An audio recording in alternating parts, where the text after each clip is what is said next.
Hello, welcome to Ruth Soap. I'm Ellen, and today I am making a twist on a very fabulous traditional soap. It's Aleppo soap. I'm going to do a modified version and tweak it up a little bit, and there's some reasons why I'm going to do that. But let's get back to Aleppo soap.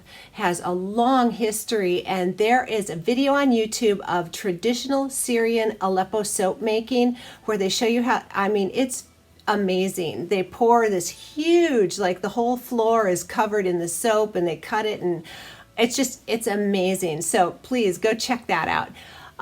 So I'm going to do a spin on that. What makes an Aleppo soap is laurel berry fruit oil, and it's really nutrient dense. It's great for your skin. It's got so many benefits. I got my laurel berry oil from Be Scented.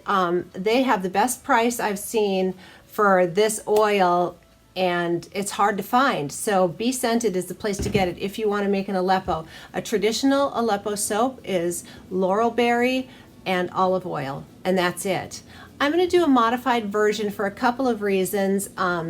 It's going to need to cure for about 6 months. So I'm going to make this video and post it, but this soap isn't going to be ready for a while. My twist on this traditional recipe is I am going to be adding some coconut oil and some castor oil to aid in the sudsing and the bubbles of it and give it just a little harder of a finish.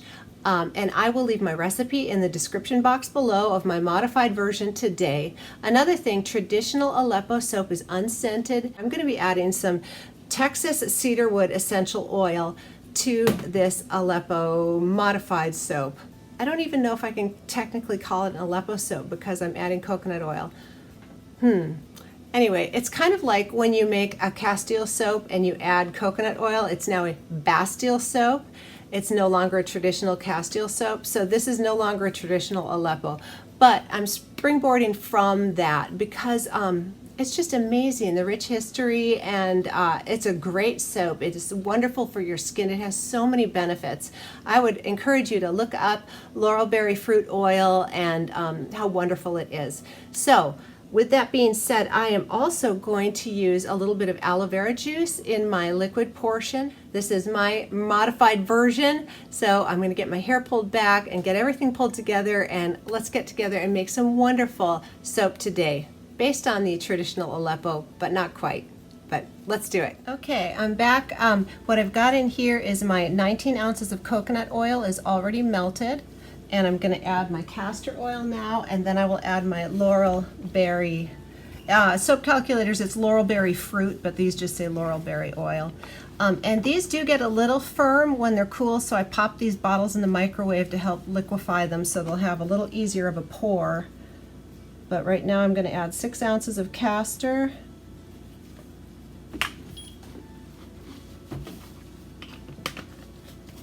And castor oil actually doesn't create bubbles, but it helps suspend them. So the coconut oil will make a little bit of a lather. The castor oil will sort of support that. And it's a great additive. Now, I'm going to add 31 ounces of my laurel fruit oil. And it's so dark and lovely. And it has a really earthy fragrance. Oh man, it's cool stuff. So let's see. There we go.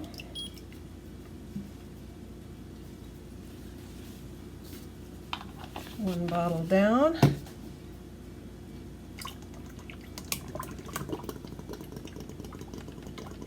And then I'll add my olive oil in here. There we go.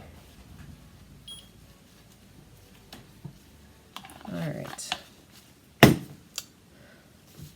Oh man, that smells cool.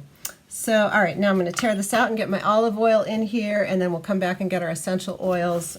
You don't need to watch all that. I just wanted to show you this just a little bit in the microwave, and it gets really pourable. So anyway, there's that. Okay, so I've got all my oils. Let me just go over. It's written down below, but I'll just tell you I have 31.5 ounces of laurel berry oil. I have 68 ounces of olive oil. I have 19 ounces of coconut and 6 ounces of castor, and that's what's in here. And now I'm going to add my cedarwood essential oil in here. Not a lot, just a little, just to kind of go with the whole earthy. Since I'm modifying this anyway, I didn't feel, like I was breaking too many rules adding the cedarwood in there. This is going to be just so earthy and wonderful. So I'm going to get that blended in really well, get the oils all mixed up, and then we will add our aloe vera water lye solution. So it's a 50-50 aloe vera juice, distilled water, 30 ounces. It does have sodium lactate and silk fibers in here. I did mulberry silk, and I added a tablespoon of cane sugar to also aid in the bubbles, because Castor and Aleppo soaps are a low suds soap, and my customers tend to like bubbles, and I like bubbles, so that's why I added those few things in here, and this is definitely a modified version. Okay, I think we've got that all blended. So let me pull this out. I'm going to run it through the strainer just to make sure all of my sugar dissolved, and if it didn't, I just want to catch it. I don't want any sugar chunks in there. And it did dissolve, that's good. All right. And I have no idea how fast or slow this is going to trace, so we'll just get to blending and see if this is anything like a Castile soap. Those take forever to trace. You have to blend and blend and blend. I have no idea. With the cedarwood in here, though, I think it might go pretty quick, and it is. It's turning. There we go. You can see it sort of turning that beige color. It's getting emulsified.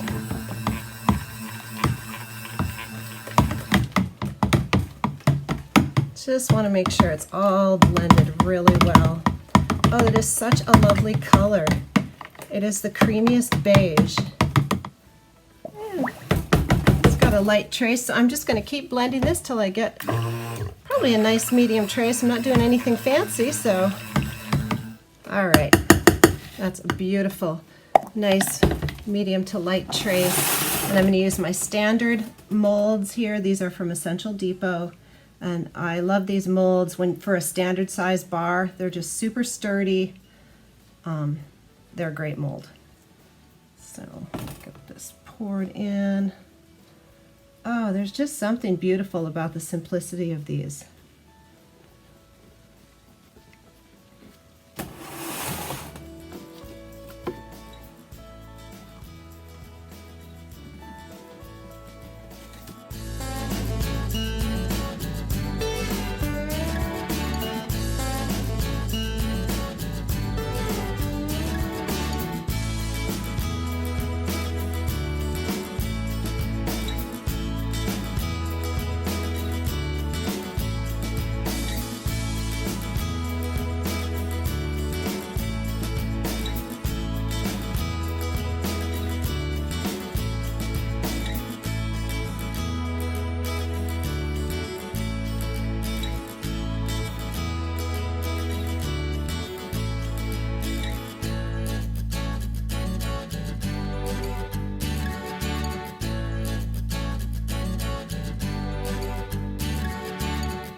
Been about 24 hours. I got one out of the mold here.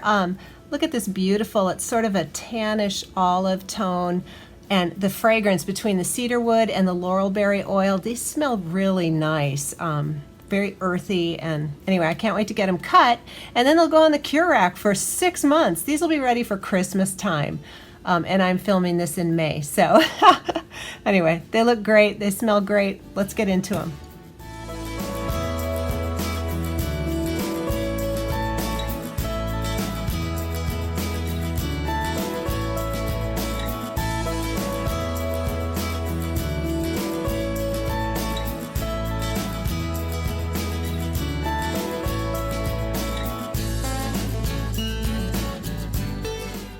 So one of the nice things about this is there's no fancy swirls, so I don't have to cut any end pieces off. I have my regular logo soap that I'll be using, but I also have this. It says handmade natural soap, and typically Aleppo soaps will have a stamp, so I'm considering putting this on one of the sides also. I don't know if that'll be too busy. I'm going to think about it, but I might do 2 stamps on this because it's very simple, and that's part of the beauty of it, is the simplicity. But I might try a bar, see how I like it, and then I'll decide if I want to do all of them or not. Not a lot going on, just plain simple beauty. And again, this just smells really earthy with the cedarwood and the laurel berry. It's wonderful.